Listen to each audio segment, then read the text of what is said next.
Rival gangs creating anarchy. Major gang bust in Los Angeles today. Epidemic of violence. Gang members roam the streets. These are animals. Animals. Savage, vicious, criminal gangs. Bloodthirsty killers.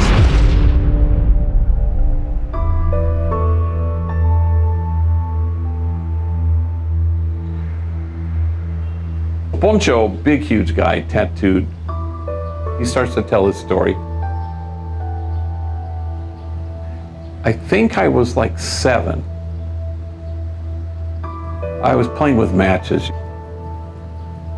And this pissed my mom off.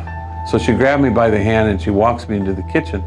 And we had one of those stove tops with the coils. And she turned it on and she waited for it to be red hot.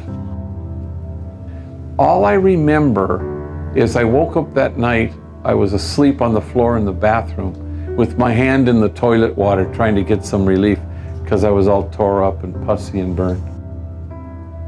Who knows what he used to say? You know, fast cars and women and money. This is what they'll say on, you know, on Maury Povich or something, but they're not gonna say the truth, which is, my mom used to put cigarettes out on me and hold my head in the toilet and flush till I nearly drowned. That's why I joined a gang. No kid is seeking anything when he joins a gang. Every kid is fleeing from something when they join a gang. My mom used to abuse me very badly. She was very verbally abusive. She was physically abusive. When she would ask me to do something, I would automatically do it wrong because I was afraid. So then I would get beat. My father was in prison all my life. He was a drug addict. I hated my dad because he loved heroin more than me. It was like night and day in our house. When it was just us and our mom, it was just great. We all had fun, we laughed. And when my father would come, all the happiness in the house would just leave. I watched my dad beat my mom on a daily basis. So I grew up very violently. I grew up with this idea that I always had to fight everybody. When my father beat me with a metal table leg till it bent, he wasn't there when I needed him. He never showed up to anything. I've seen a lot of things happen to my mother. Getting tied up in closets, thrown out of windows, get beat. I was about 8 years old, when I witnessed all that. And me being a victim of molestation added more to it. The domestic violence was a regular thing in my house. Seeing my mom getting beat up when I was a kid, seeing my family members getting dragged out of the house and put in jail, all that anger starts building up and you don't know how to release that anger. I was hurting. You're gonna hurt me? Oh, I'm gonna fucking hurt you. So we just took it out on whatever we could take it out on. It made us feel better. That's all you got is hurting inside. So when you go out there in the streets, that's all you want to do, hurt somebody. I feel like shit, I'm gonna make everybody else feel like shit. If I'm hurting, you're gonna hurt too. Everybody else is gonna pay for my pain. Home invasion robbery. Selling drugs and robbing dope dealers and dice games. You know, I've been shot, I've been stabbed. I would break into the house and I would steal their dope. Robberies, assaults. My first strong arm robbery was with my mom. She was my crime partner.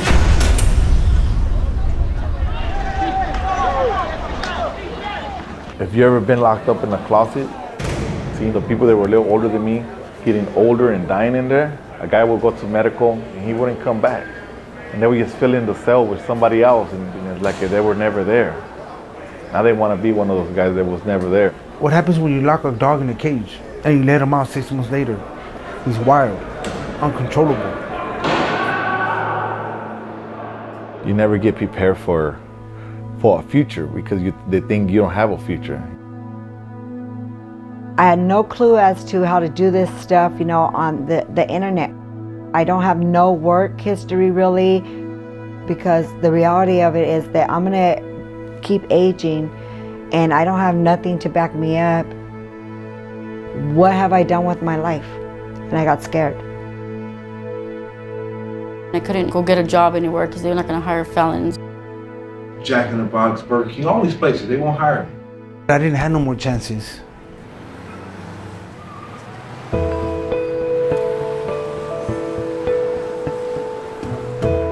One day, my roommate says, hey, let's go to Homeboy Industries. And I was like, where's that? What's that?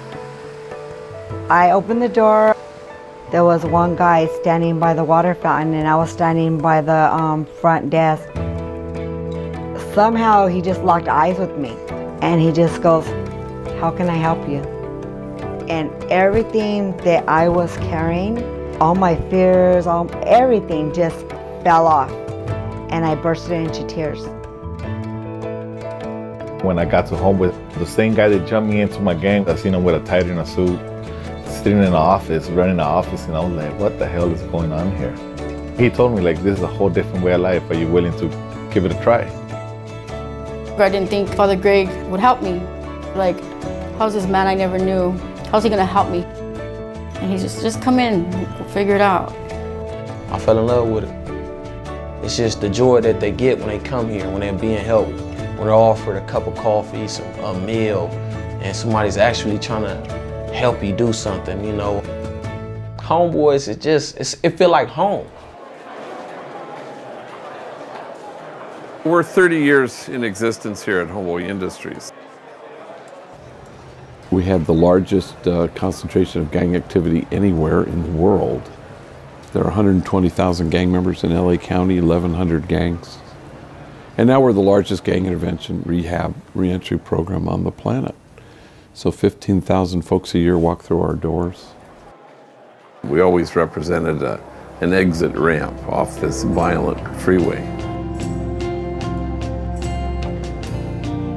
So it's an illusion that, you know, by locking up more people, that it brings you safety. And whatever benefit there is in that dwarfs, in comparison, it has this foreverness about a cycle of damage to kids and to relationships and to marriages and to communities. I've been to every single prison in California. I've been from Pelican Bay State Prison, Corcoran's. I've been to all the higher levels, and then I worked my way down to the lower levels. And it's nothing there that helps you rehabilitate. What if we were to invest in people rather than just try to futilely, mindlessly incarcerate our way out of this problem? It's an invitation to infuse hope to kids for whom hope is foreign and help heal the damage. Tattoo removal. Tattoo removal. Tattoo removal is a change of life. The first tattoo that I removed was my gang tattoo. And it had been there for so long, but I was ready to do it. And after I done it, it felt good. At first it was kind of like, oh my God, I'm taking this off. But then I was like, yeah, because it's no longer who I am. I went through all these classes. Substance abuse classes, the anger management.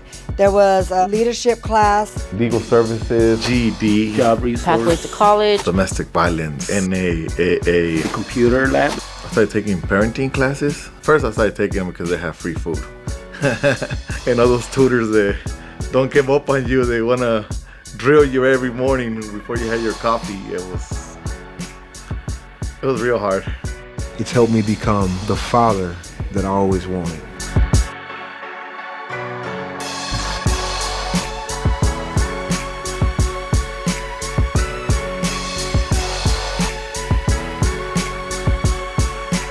The secret sauce here is the place, is the community, is the environment, is the extravagant tenderness that people encounter. I never thought about a 401k. And he showed me the whole breakdown of a 401k and how you can start saving and everything for the future. But now that you're saying that, yeah, I would like something like that. No wonder these white people keep their shit straight, huh? Because they got a 401k. Now I'm a homeowner. You know, it's 3 years out after doing 18 years in prison. You could go hiking? I thought that was for white people. They get trained in the job while they're. So for instance, you'll look down, you see people in the bakery, or you'll go to a Homeboy recycling or catering or a cafe. And so they'll get training from those folks who are working in those fields. I got certified to drive a forklift. My goal is to be an electrician. and they offer a service for that, a class that helps you with the math part of the test.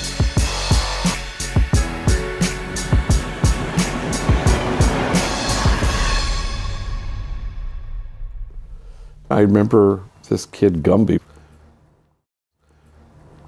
and he called me, he said, come pick me up, I'm at the emergency room. Well, it turns out he had, in effect, an anxiety attack. And so the doctor sent him home with whatever he sent him with, maybe meds or something. So, for the umpteenth time with people like this guy, I said, you know, it helps sometimes, you know, if you talk to somebody. And then he says, oh, you mean like analyze this? This is what you're like. Hey, Doc, you gotta help me. I'm in pain here. Please help me. All right, Paul, I'll help you. Fuck you. Nobody helps Paul Vitti. It was actually a very helpful film for our population because they could connect a dot like they never did before. Just hit the pillow. See how you feel. We made this discovery that an employed gang member, returning citizen, may or may not reoffend, and an educated one may or may not reoffend. But then we arrived at this unshakable certainty that a healed gang member won't ever go back to prison, period.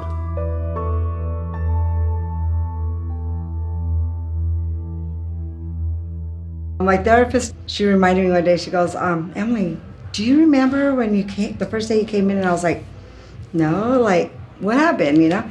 And she's all, you came in and I started writing and you said, what the fuck are you writing?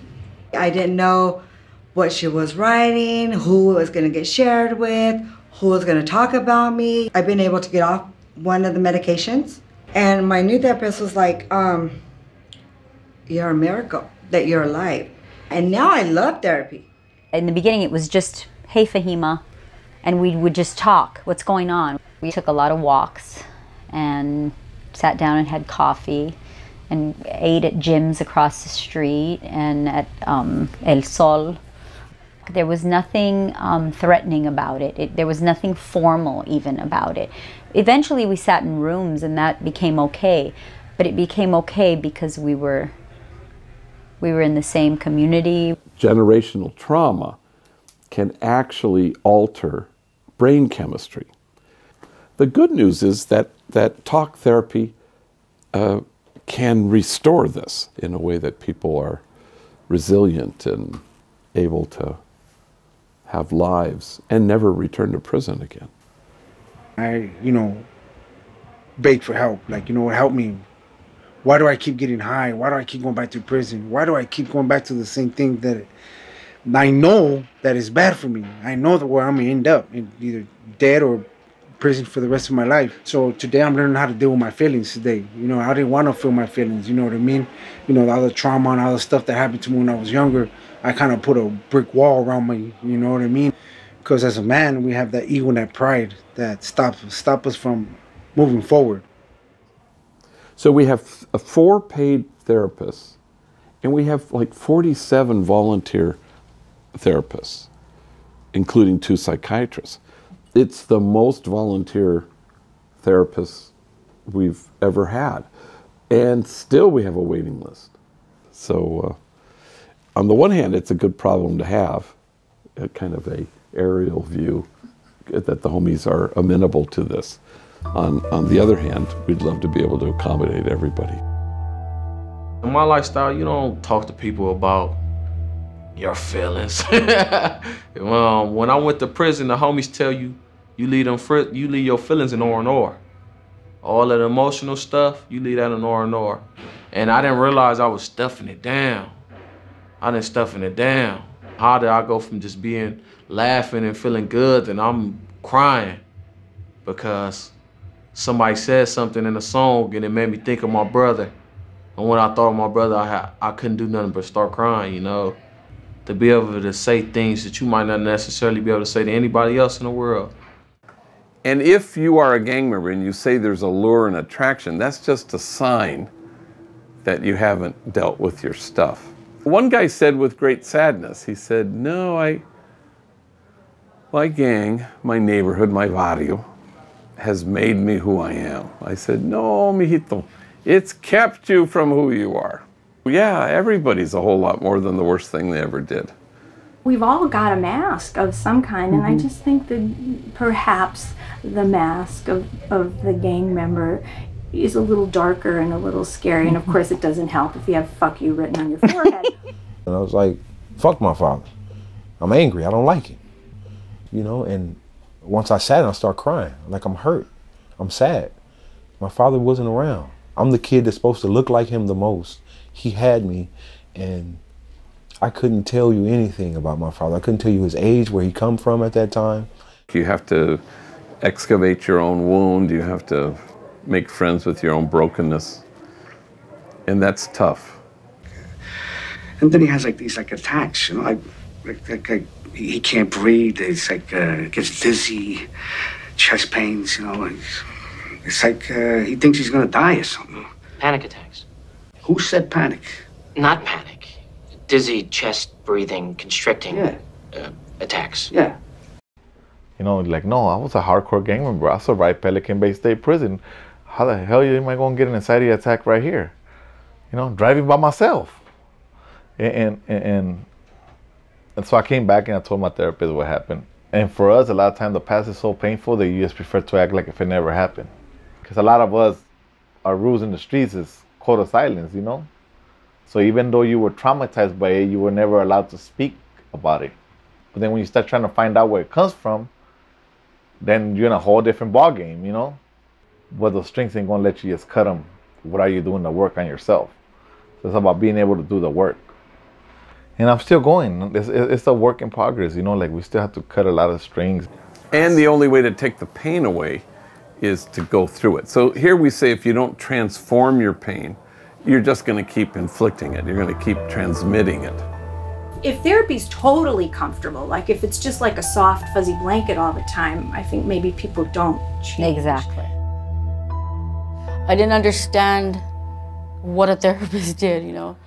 She would talk to you, and then, you know, and I went in there with this idea, like, my parents are gone, my life is what it is, what does that have to do with me today, you know? Plus, I was brought up, like, you don't tell nobody nothing. Like, you don't tell people what, you know, nothing. Like, I just started connecting dots to certain things, and I just started, like, filling in that puzzle. Like, oh, this makes sense, you know? So then a little more, then I started opening up more, and then, oh, now I know what happened in my past, why it has to do with me today.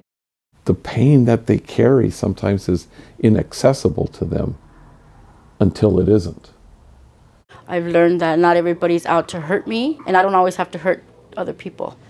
And then slowly, there's a melting of the mask and a thawing of the toughness, and someone can become soft enough to care about the people around them.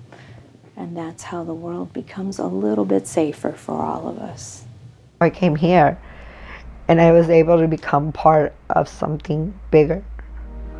You know, a community, kinship, love.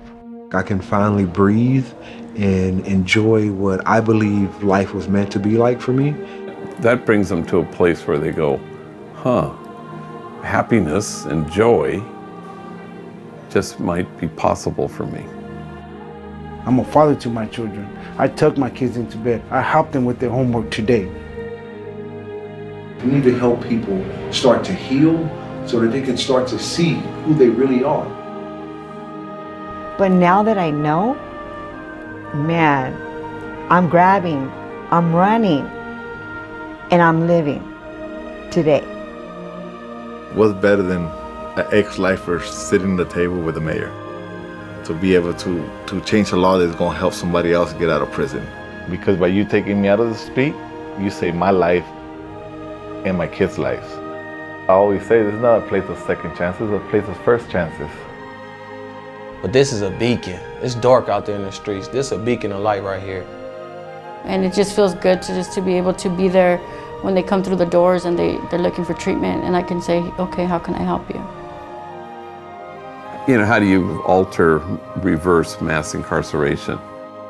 Address the thing they were fleeing. Then you've done something as a society. What we need is sentencing justice to humanize what we're doing for the people that are suffering. Locking up more and more people for longer and longer is not making us safer. Sentencing justice puts a stop to the revolving door of prison and actually helps a person be reformed. We have kids joining gangs at 8, 10, 12 years old. What are we doing for them?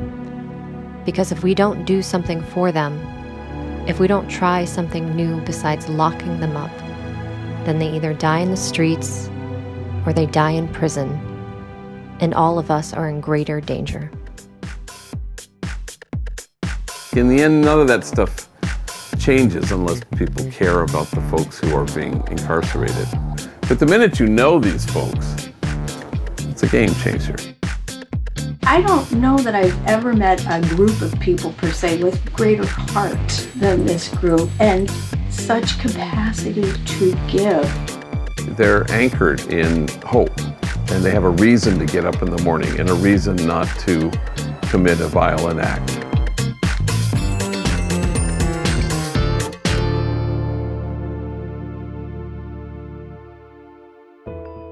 These are people that are sadists in many cases. We don't want them. We don't want them. Sometimes I sit and I watch him on TV and I'm just like, God, that guy must have a lot of hurt and pain inside of him. Something has to be going on with that guy. You need a therapist? I called them animals the other day, and I was met with rebuke. They said, they're people. They're not people. These are animals. He must have some trauma, because it's so important that he has everyone look at him. So he must not be all right inside. He needs some therapy. You know, money, like I tell all my clients, you can have a good job, you can have all the money, Trump. But with all that, if you ain't okay in here, you're gonna cause damage.